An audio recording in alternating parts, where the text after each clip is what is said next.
You can smile in front of people and still be dying in a place nobody can see. David knew that place, not as an idea, not as poetry written safely after the storm. He knew it as a man with enemies outside him and darkness inside him. A man chosen by God who still had nights where his own soul felt like a locked room. And that is the part most people are afraid to say out loud, because they think depression means God has left, faith has failed, strength is gone, or something inside them is permanently broken. But David's life destroys that lie.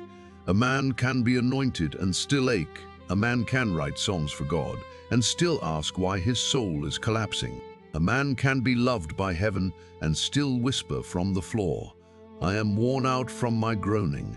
All night long I flood my bed with weeping." Psalm chapter 6. That sentence is not weakness, it is a door opening, because the first prison of depression is not sadness, it is secrecy. It is the belief that if people knew how dark it really was inside you, they would step back, judge you, misunderstand you, or tell you to pray harder, as if you have not already prayed until your words felt empty. David does not hide the darkness. He names it. He drags it into the presence of God without cleaning it up first. That is the first lesson. Healing does not begin when you feel strong. It begins when you stop pretending you are not bleeding. And maybe this is where it finds you, in a quiet room after everyone has gone to sleep, phone in your hand, scrolling without reading, trying to outrun the heaviness for a few more minutes, telling yourself tomorrow will be different while knowing you have said that before. That is the moment, not the dramatic collapse, the quiet agreement with the darkness. David refuses that agreement. He speaks. Broken, yes. Exhausted, yes.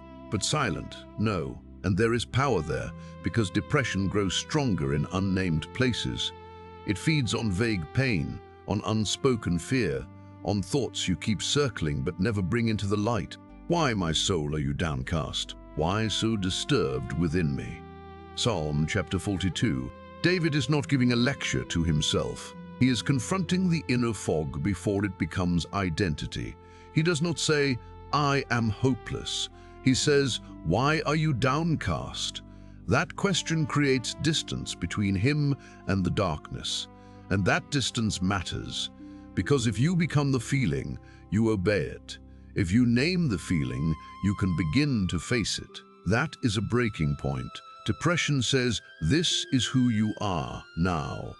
David says, "No, this is what my soul is experiencing." Not the same thing. Never the same thing.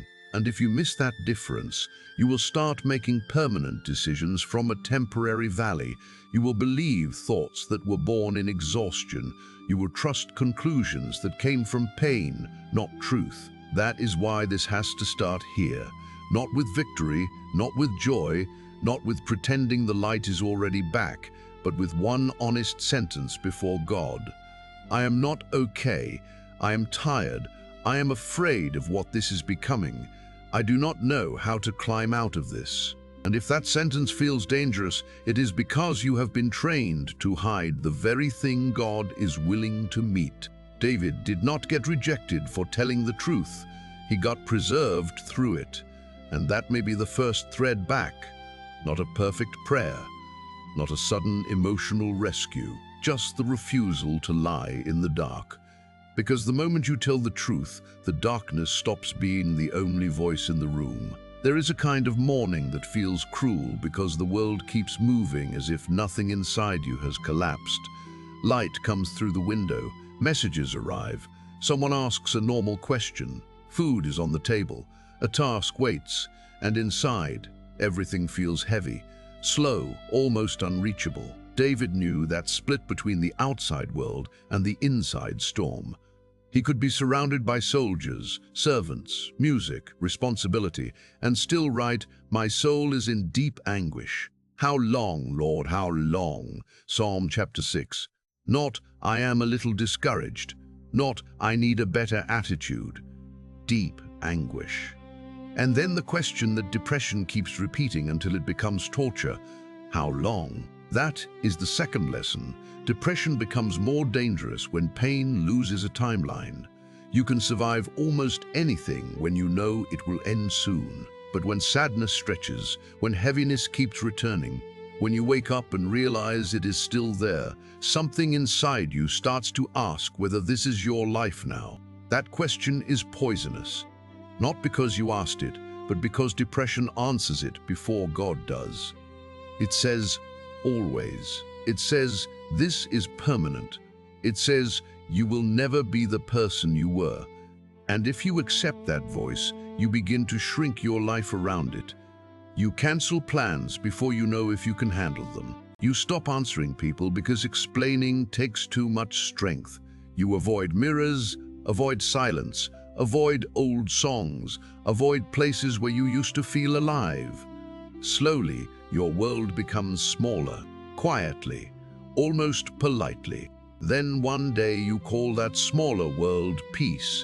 It is not peace, it is surrender with soft lighting. David refuses to let the darkness define the length of the story. He asks, how long? Because somewhere beneath the anguish, he still believes there is an answer beyond the anguish. That question is not unbelief, it is a hand on the wall, searching for a door. And this matters because many people feel guilty for asking God how long, as if real faith never questions duration. But Scripture does not hide that question. It gives it language. How long, Lord, will you forget me forever? Psalm chapter 13. That is not sanitized faith. That is faith with bruises. And bruised faith is still faith. This is where a dangerous lie has to break. Depression tells you that if your prayer is messy, God will not receive it. David proves the opposite. Sometimes the prayer that saves you is not polished. It is interrupted, bitter, repeated, half-whispered. It is you sitting on the edge of the bed, unable to say anything except, God, I cannot keep carrying this like this. That counts. That reaches. That is not nothing. But David does something else inside the darkness, and this is where the third lesson begins to form. He does not let anguish become his only memory. In Psalm chapter 13, after asking if God has forgotten him, he says, but I trust in your unfailing love. My heart rejoices in your salvation. That word, but, is a sword. Small, sharp, necessary. It does not erase the pain. It interrupts the conclusion. Depression says, forgotten. David says, but. Depression says, forever. David says, but. Depression says, nothing will change. David says, but I trust. That is not emotional optimism. That is warfare inside the mind. And you know this battle if you have ever had a good moment and then immediately felt the darkness argue against it, as if joy was suspicious, as if hope was naive, as if any small relief had to be dismissed before it disappointed you.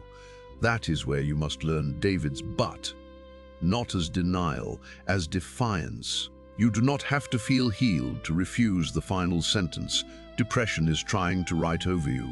You can say, I am still hurting, but this is not the whole story. I am still tired, but God has not finished. I do not see the way out, but God has not finished. I do not see the way out, but my pain is not qualified to prophesy my future. Pain is not qualified to prophesy your future. It can describe the room you are in. It cannot define the God who is still there with you.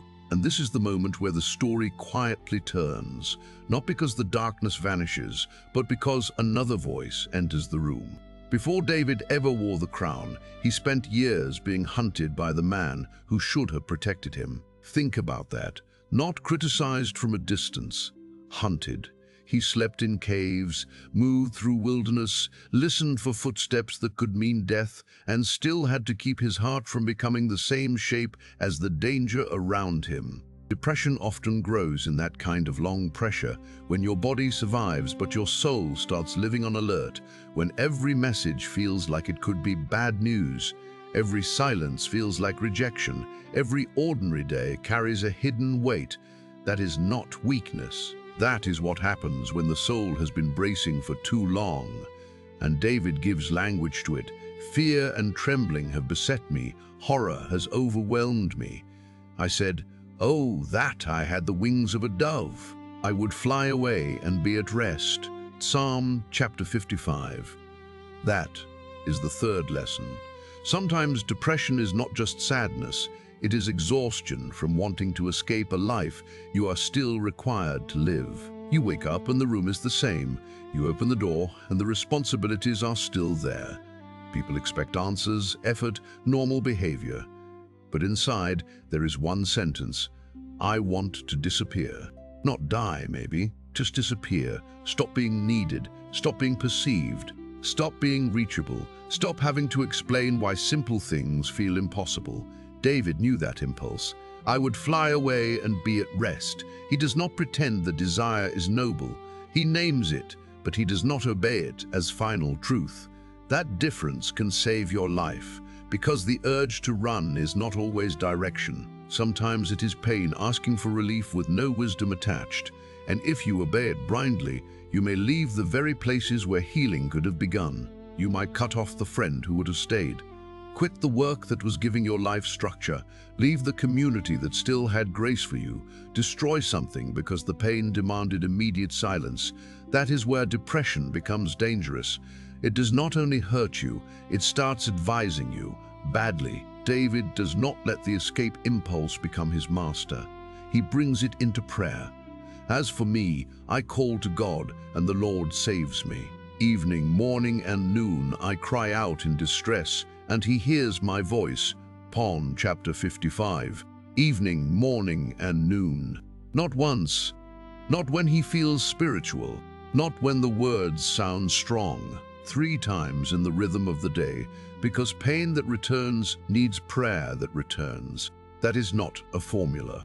It is a refusal to let darkness own a schedule. And maybe that is where you begin, not with some massive transformation, but with interruption. Morning, before the phone. Noon, before the spiral. Night, before the thoughts become loud.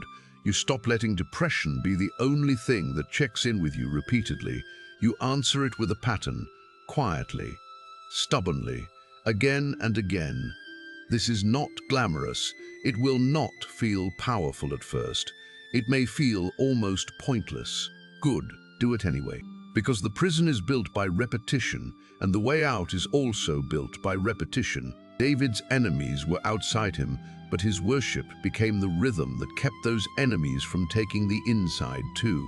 That is the fourth lesson hidden here. Do not wait for the darkness to leave before you build a rhythm that contradicts it. Build the rhythm while it is still there. Depression says, stay in bed. You sit up. Depression says, no one cares. You send one honest message. Depression says, God is silent. You open the psalm anyway. Not to feel dramatic, to interrupt the rule of the dark. And there is a real human scene here, a person standing in the kitchen at midnight, drinking water because food feels impossible, whispering a verse with no emotion behind it, not because they feel victorious, but because they refuse to let the night have the last word. That counts. That is resistance. That is Davidic. And it matters because healing often begins before you feel healed. It begins when you stop obeying the first voice that pain produces. David wanted wings to fly away, but he chose words that return to God. That is not small. That is the line between escape and endurance. And once you see that line, the next question becomes unavoidable. What voice have you been obeying when the heaviness gets loud? There is a moment in depression when the pain stops sounding like pain and starts sounding like truth. That is the most dangerous moment. Not the crying, not the exhaustion, not even the silence. The danger is when the darkness begins to explain your life to you, and you believe it because it speaks with the confidence of something that has lived inside you for a long time. David knew this battlefield. He did not only fight giants, kings, armies, and betrayal. He fought sentences inside his own soul. Many are saying of me, God will not deliver him. Psalm chapter 3. Notice the wording. Many are saying. Sometimes the voices are outside you. Sometimes they are memories. Sometimes they are old words from someone who wounded you. Sometimes they are your own thoughts, wearing the tone of certainty. God will not deliver you. This will not change. You are too far gone. You have become too heavy to love. And if those sentences repeat long enough, they stop feeling like attacks and start feeling like facts. That is the fourth lesson. Depression becomes a prison when accusation becomes identity. It is not just that you feel low, it is that the low place starts naming you. Weak, difficult, too much, forgotten, broken beyond repair. And once you accept the name, you begin to live beneath it. You stop asking for help because the name says you are a burden. You stop hoping because the name says you are a burden. You stop hoping because the name says disappointment is safer. You stop showing up because the name says nobody really wants you there. That is how the prison locks. Not with iron, with agreement. David interrupts the accusation with a different sentence. But you, Lord, are a shield around me, my glory, the one who lifts my head high. Psalm chapter 3. There it is again. But, small word, huge rebellion. Many say one thing, but God says another. That is where you must fight. Not in the vague atmosphere of emotion, but at the level of the sentence. What have you agreed with that God never said? What name have you accepted that heaven never gave you? Because if you do not challenge it, you will organize your life around a lie and call it self-protection. You will withdraw because you think you are unworthy. You will stay silent because you think your pain is too much. You will settle for emotional survival because you think joy belongs to other people. No, that is not humility, that is captivity with a soft voice, and you know it. You feel the difference when a thought crushes you, but still pretends to be wisdom. David's answer is not denial. He does not say enemies are imaginary. He does not say the voices are harmless. He places a stronger truth over them. You are a shield around me, not my mood, not my rape strength, not my reputation. You, and that matters because depression often makes you search for protection in things too weak to hold you. Approval, distraction, productivity, control, the next message, the next demoshi, the next sign that you still matter. Those things may comfort for a moment, but they cannot lift your head. David says God does that. The one who lifts my head high. That image is not abstract. It is a hand under the chin of someone who has been looking down too long, someone who forgot the sky was still there, someone whose posture was trained by shame. And maybe that is you right now, looking down more than you realize, not only physically, but inwardly, expecting less, asking less, hoping less, because a voice convinced you that this is your place now. That is where the lie must be broken. Not tomorrow, not after you feel better. Here.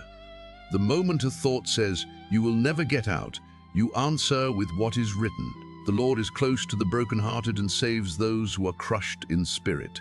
Psalm chapter 34. Close, not disgusted, not distant, close.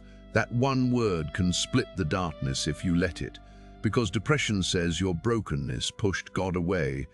Scripture says your brokenness is exactly where He draws near. And if that is true, then the place you thought proved abandonment may be the very place where God is standing closest. Sit with that.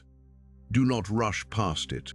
The place you hate in yourself may be the place God has not left. And once that becomes even slightly believable, the prison begins to crack, because you are no longer alone with the accusation. You have another voice in the room. Sometimes the pain does not come from enemies or exhaustion or fear, but from something worse, your own failure. That is a different kind of darkness. It has teeth. It does not simply say, you are hurting. It says, you deserve this.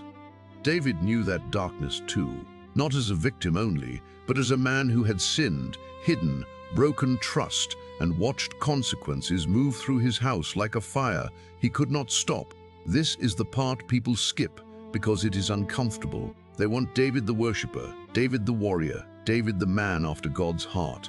But Psalm 51 comes from David, the exposed man, the guilty man, the man who had to stop performing strength and finally tell the truth. For I know my transgressions, and my sin is always before me. Psalm chapter 51, always before me.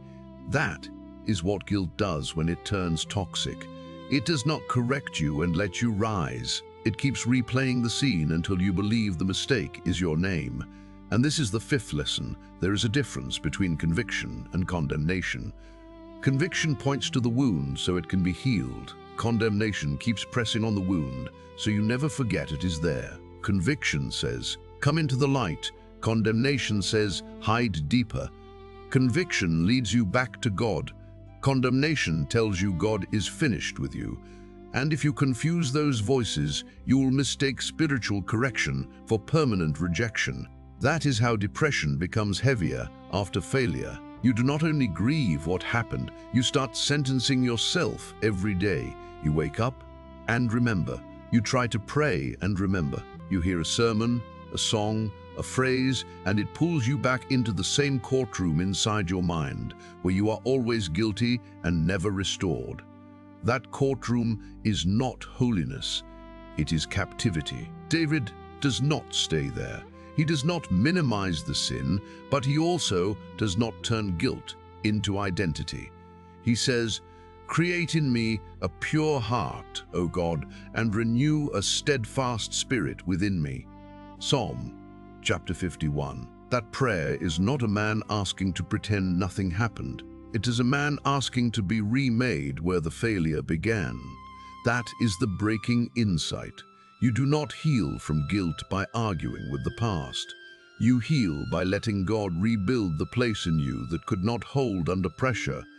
And that is where many people avoid the real work. They want relief from shame, but they do not want reconstruction. They want the heaviness gone, but they do not want the hidden pattern exposed. David asks for a clean heart because he understands the problem was not only what he did, it was what had formed inside him before he did it. Depression after failure can become a strange hiding place, because as long as you keep punishing yourself, you feel like you are paying for what happened. But self-punishment is not repentance. It is pride wearing torn clothes. It still keeps control in your hands. It still says, I will decide how long I must suffer before I am allowed to receive mercy. No, that is not the gospel of David's prayers. A broken and contrite heart you, God, will not despise. Psalm chapter 51. Not despise. Read that slowly. God does not despise the heart that comes broken but honest. People may despise it. Your own memory may despise it. The accuser may despise it. God does not. And if God does not despise what you keep rejecting in yourself, then maybe the next step is not to keep collapsing under shame. Maybe the next step is to bring him the exact place you have been hiding, not the cleaned up version, not the theological version, the real one. The part of you that says, I failed and I do not know how to trust myself again. The part that says, I am afraid I will repeat it. The part that says, I have been punishing myself because I do not know what else to do. Bring that. That is where restoration starts. Quietly, painfully, honestly. And here is the sharp truth. If you keep calling yourself what God is trying to cleanse, you are not being humble. You are resisting mercy. That sentence may hurt because you know where it lands. There are things God has forgiven that you keep using as chains. There are failures you keep revisiting like a grave, hoping the punishment will finally make you feel clean. It never will. Only cleansing does that. Only truth does that. Only mercy, strong enough to confront and restore, does that. David's prayer does not end at I sinned. It moves toward restore to me the joy of your salvation. Psalm chapter 51. Restore. That means joy can return after collapse, not cheap joy, not naive joy, not the old version. A restored joy, a joy that knows the cost of darkness and still believes God can rebuild a person from the inside. That is not soft, that is violent against despair, because despair wants your failure to be final. David's God refuses to let it be final. And if your depression is tied to guilt, then this is the moment where the lie must break. Your worst chapter may explain your pain, but it does not have the authority to write your ending. There is a quieter depression that comes after people stop expecting anything from you because you have already disappointed them. And after a while you start living beneath that expectation as if it is safer there. You stop reaching for more. You stop risking hope. You stop imagining yourself restored because restoration would require you to believe something bigger than the version of you that survived the damage. David knew this hidden place too. Not only the tears, not only the enemies, not only the guilt, but the strange numbness that comes when the soul has been low for so long it forgets how to lift its eyes. That is why he does not merely ask God to remove pain. He asks for a new inner structure. Renew a steadfast spirit within me. Psalm chapter 51. Steadfast. That word matters because depression does not only attack your mood, it attacks your steadiness. It makes simple things unstable. Prayer becomes inconsistent. Sleep becomes broken. Eating becomes strange. Messages feel heavy. Decisions feel bigger than they are. Even getting up can feel like dragging a body through water. And if no one has ever told you this clearly, hear it now. You are not weak because the small things became hard. You are underweight. But weight must be addressed, not obeyed. That is the sixth lesson.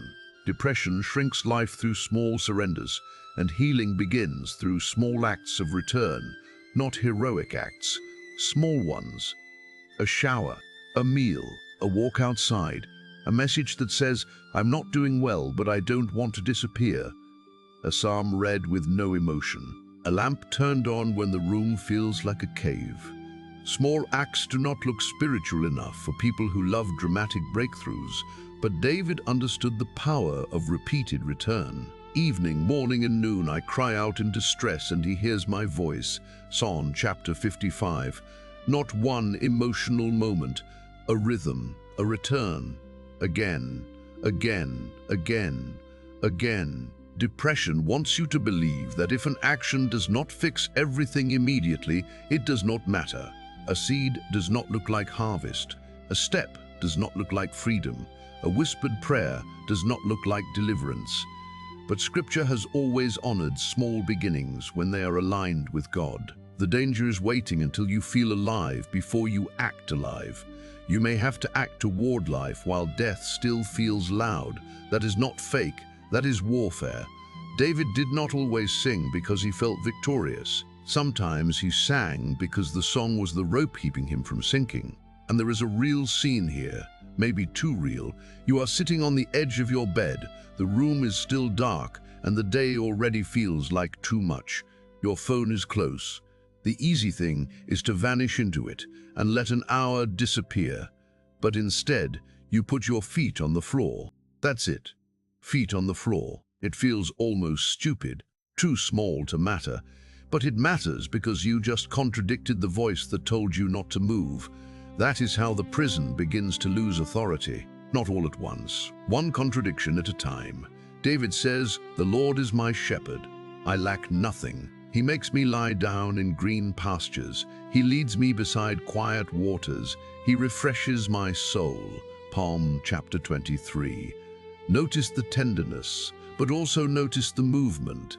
He leads, he restores, he guides. Depression tells you to stay where you collapsed. God leads you, sometimes gently, sometimes 1 inch at a time, out of the place where your soul stopped moving. And yes, sometimes restoration feels embarrassingly ordinary. Quiet waters, green pastures, a body fed, a mind rested, a soul no longer whipped by constant noise. That is not less spiritual than fire from heaven. Sometimes it is the exact miracle you need. But here is where the warning has to be sharp. If you keep waiting for a dramatic rescue while refusing ordinary obedience, you may keep missing the way God is already reaching for you. He may be calling you to sleep, to eat, to answer the person who keeps checking on you, to stop rehearsing the same thought at midnight, to open the curtains, to tell the truth to someone safe, to stop calling isolation peace. And you know which one it is. You do. That is the thing. Depression often tells you everything is unclear, but there is usually one next act of obedience that is painfully obvious. Not the whole road, one step. David's life does not teach that pain disappears because you take one step. It teaches that pain loses power when it no longer gets to command every step. That is different, stronger, more honest. Because some mornings will still be heavy, some nights will still be heavy, some nights will still return with old voices. But if your rhythm changes, your direction changes. And if your direction changes long enough, your life stops organizing itself around the darkness. This is where depression begins to lose territory. Not because you argued it into silence, but because you stopped giving it every room in the house. There is a kind of pain that becomes heavier when people around you do not understand it, because then you are not only suffering, you are defending the legitimacy of your suffering, and that can make the darkness feel twice as lonely. David knew this too. He knew what it was like to be misread, mocked, accused, watched by people who saw the outside of his life and assumed they understood the inside of it. I am scorned, disgraced, and shamed. All my enemies are before you. Psalm chapter 69. That is not private sadness anymore. That is exposed sadness. The kind where you feel weak and seen at the same time. And some of you know exactly what that feels like. You walk into a room and act normal because you do not have the strength to explain the war under your skin. Someone says, "You seem tired," and you smile because the truth would take too long. Someone gives advice too quickly. Someone says, "Just think positive." Someone says, "Others have it worse."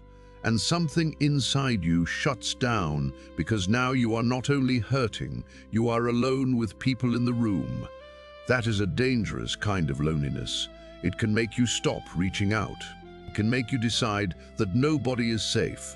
It can make you turn silence into a shelter and then wonder why you feel buried. David does not pretend people always understand. He brings that pain to God too. I looked for sympathy, but there was none, for comforters, but I found none. Psalm chapter 69. Read that without rushing. David is naming one of the most crushing parts of depression, needing comfort and not finding it where you expected it. Not because God is absent, but because human disappointment starts sounding louder than divine nearness. And this is the seventh lesson. Do not let people's inability to carry your pain convince you that God has stopped carrying you. People may fail to understand.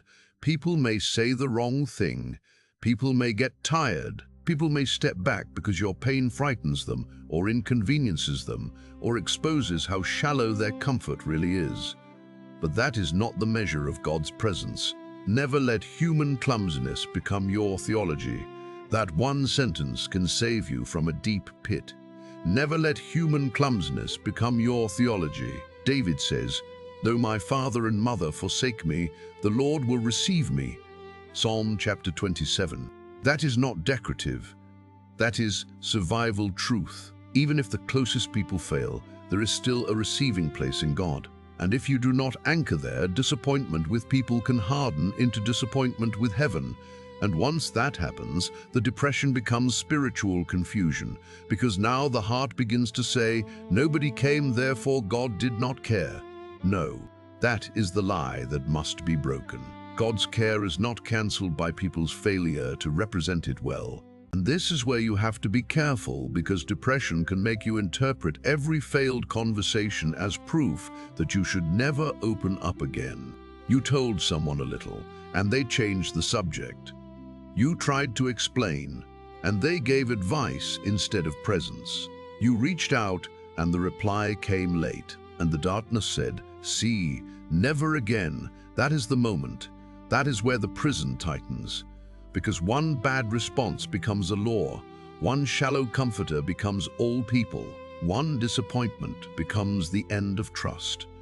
David could have gone there, but the Psalms keep showing him returning to God with the wound, instead of letting the wound become his God. I call on you, my God, for you will answer me. Turn your ear to me and hear my prayer. Psalm chapter 17. That is not passive. That is choosing the right listener after wrong listeners failed. And maybe that is the next step for you. Not telling everyone, not spilling your heart into unsafe hands, but refusing to disappear completely because some people did not know how to respond. You still need one safe voice, one honest message, one human witness who does not try to fix you in 10 seconds. And if you do not have that yet, ask God to lead you to it, but do not mistake the absence of it today for the impossibility of it tomorrow. Depression speaks in absolutes. God often works through openings, small ones, a text, a call, a pastor, a counselor, a friend who listens better than you expected, a doctor who finally takes you seriously, a quiet appointment you were afraid to make. And yes, faith and practical help do not fight each other. David prayed, but he also cried out. He sought refuge, but he also named distress. Scripture does not honor pretending. It honors truth brought into the light. If your darkness has become dangerous, if you are afraid of what you might do to yourself, that is not a moment for secrecy. That is a moment to reach for immediate help, to tell someone real, to contact emergency support where you are, to stay where another person can see you. That is not failure. That is choosing life when the darkness is lying. And life is still holy even when you have to fight for it hour by hour. David said, I remain confident of this.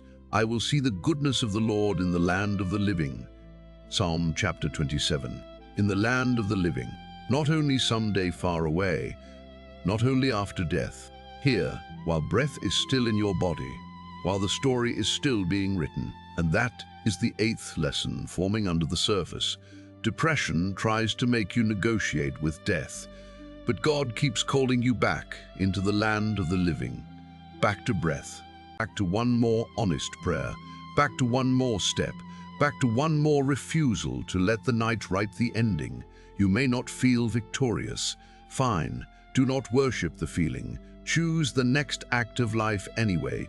Drink the water, open the curtain, send the message, sit near someone safe. Tell the truth before the darkness becomes a command. That is not small, that is war. And David's story is full of this kind of war. The invisible kind, the kind nobody claps for, the kind that happens between the sentence, I cannot do this, and the decision, but I will not disappear. That decision matters. It may be the holiest thing you do today. There is a strange moment after a long season of darkness when nothing dramatic has happened yet. No thunder, no instant rescue, no sudden proof that everything is finally over. But something in you refuses to agree with despair the way it used to. And that refusal is not small. It is the beginning of restoration. Because depression does not always leave like an enemy running from the battlefield. Sometimes it loses authority, one decision at a time, one truthful sentence at a time, one morning at a time, until the voice that used to command you becomes only a voice you can answer. And David knew that slow turning, because his psalms do not move in a straight line from pain to praise. They move like a real soul moves down, up, back into heaviness, then toward God again. And that is why they can reach places shallow advice never reaches. Because David does not pretend healing is neat. He shows that healing is a return again and again to the God who is still there when your own feelings keep changing. Why, my soul, are you downcast? Why so disturbed within me? Put your hope in God, for I will yet praise him. Psalm chapter 42, and that word yet is a weapon, because it does not deny the present pain. It refuses to make the present pain final, and that is the 9th lesson. Depression is defeated when yet becomes stronger than never, because never is the language of the pit. Never will I feel joy again. Never will I be useful again. Never will I be whole again. Never will this lift. But David plants one word against it, yet not because he feels victory, but because he refuses to let despair speak the last prophecy over his life. And this is where the first breaking insight must land hard. Your darkest feeling is not authorized to write your final sentence. It can report pain, it cannot declare destiny, and if you forget that, you will start obeying emotions that were never meant to lead you. And you know what that looks like. You wake up heavy and cancel the day before it begins. You feel unwanted and withdraw before anyone rejects you. You feel ashamed and treat yourself like mercy no longer applies. But those are not neutral reactions, they are agreements, and every agreement reinforces a prison. So the next lesson is simple and brutal. Stop signing contracts with despair. Stop letting one dark hour define the whole life. Stop treating the voice of exhaustion as if it came from God, because David does not do that. He argues back. He commands his soul to hope. And sometimes the holiest thing you can do is not feel better, but talk back to the darkness with truth when it expects your silence. There is another scene, not in a palace, not in a temple, but in the hidden place where David has no audience, only memory, guilt, fear, breath, and God. And he says, "You turned my wailing into dancing. You removed my sackcloth and clothed me with joy." Psalm chapter 30. And if you hear that too quickly, you will miss the order. First, there was wailing. Real wailing, then turning, not denial, not pretending, turning. And that is the 10th lesson. Joy after depression is not fake because sorrow came first.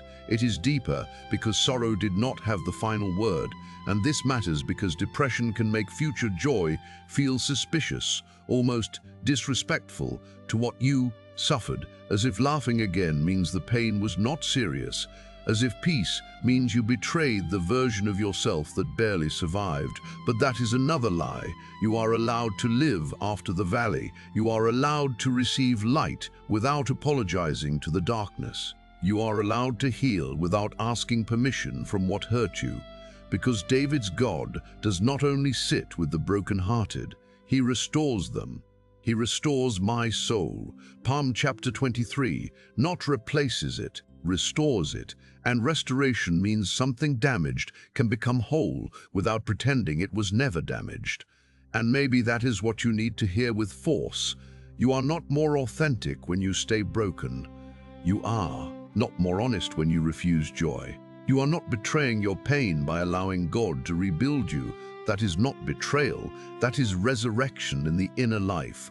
Quiet, slow, holy, and real. But restoration has to be guarded, because the old patterns will try to return in familiar clothes. And this is the 11th lesson. Do not confuse a familiar darkness with your true self, because depression becomes dangerous when you start missing the identity it gave you, the isolated one, the guarded one, the one who expects disappointment before it arrives, the one who calls numbness peace and withdrawal wisdom. And that version of you may feel safe because you know how to survive there, but survival is not the same as life, David says. He brought me out into a spacious place. He rescued me because he delighted in me. Psalm chapter 18, a spacious place, not a smaller life, not a permanent cave, not a personality built around pain, spacious. And that means healing will require you to stop defending the narrow place just because it became familiar, because some people do not remain depressed only because pain is strong. They remain there because the world outside the pain feels unfamiliar, and unfamiliar feels unsafe, and unsafe feels wrong. But it is not wrong, it is new, and new will feel strange at first. So when God begins to widen your life again, do not run back to the cave just because the open field feels exposed. That is where David's story becomes a mirror, because the man who wrote from tears also wrote from trust. The man who cried, "How long?" also declared, "The Lord is my strength and my shield. My heart trusts in him, and my shield. My heart trusts in him, and he helps me." Psalm chapter 28. And that is the 12th lesson. Healing is not one emotion replacing another. It is trust, becoming stronger than the emotion that used to rule you. And trust is built in. Moments so ordinary, most people dismiss them, taking the walk, answering the message, praying badly but honestly, asking for help, choosing food, choosing sleep, choosing not to isolate after one difficult conversation, choosing to speak truth before the spiral becomes a law.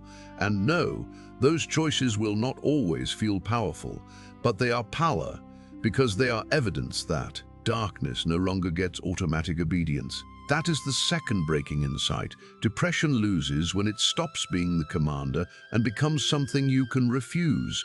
And maybe today your refusal is small, almost invisible, but heaven sees small refusals. God sees the person who kept breathing when the night said stop. He sees the person who opened the curtain with shaking hands. He sees the person who sent the honest message. He sees the person who whispered, "Lord, help me," with no strength left to make it beautiful.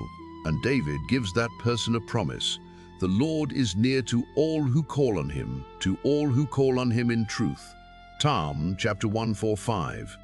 In truth, not in performance, not in religious polish, not in pretending you are already fine, in truth. The 13th lesson is this: you do not have to feel whole to call on God honestly, but you do have to stop hiding from the one who can meet you in the fracture, because hiding keeps depression private, and private darkness becomes powerful darkness. And if there is one thing David teaches again and again, it is that the soul must learn to come into the light before it feels ready, not because the light is painless, but because the dark is killing what remains unnamed. The 14th lesson is this: your pain needs witnesses, but it needs the right witnesses, because not every person can hold sacred what you reveal.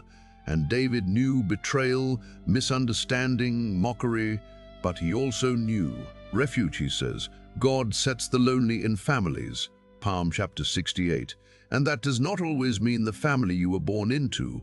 Sometimes it means the people God brings, the friend who can sit without fixing, the counselor who can help untangle what shame made confusing, the church elder who does not weaponize your weakness, the doctor who takes the weight seriously, the one person you can tell before the night gets too loud. And if you have believed that needing help means your faith is weak, break that lie now, because even David cried out. Even David needed refuge. Even David wrote his pain into prayers that others would carry for generations.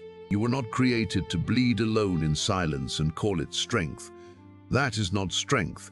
That is isolation pretending to be dignity. And the 15th lesson, the one that holds everything together, is this: the goal is not to become a person who never feels darkness again. The goal is to become a person whose darkness no longer decides their direction, because there may still be nights, still memories, still waves that return without warning. But if you have learned to name the pain, interrupt the lie, return to God, ask for help, take the next act of life, and refuse the final sentence of despair, then something has changed deeper than mood. Your position has changed, and that position is what carries you when emotions move like weather. David says, I will remain confident of this. I will see the goodness of the Lord in the land of the living. Psalm chapter 27. And that is where this ends, not with cheap happiness, not with a promise that tomorrow will feel easy, but with a line drawn in the soul, I will see goodness again, not because pain was unreal, but because God is still real. Not because the darkness never touched me, but because it did not get to keep me. Not because I feel strong every hour, but because the Lord is close to the brokenhearted, restores the soul, lifts the head, and teaches the weary heart to hope again. So when the old voice returns, and it will try, when it says nothing changed, when it says you are back at the beginning, when it says the darkness is your home, answer it with David's word, yet I am tired, yet I will call on God. I am hurting, yet I will not disappear. I feel alone, yet the Lord is near. I failed, yet mercy is not finished. I am walking slowly, yet I am still walking. That is not denial. That is survival becoming faith. That is the prison door beginning to open. And if you are still here, still listening, still breathing, then the story is not over, and the darkness does not get to pretend that it is.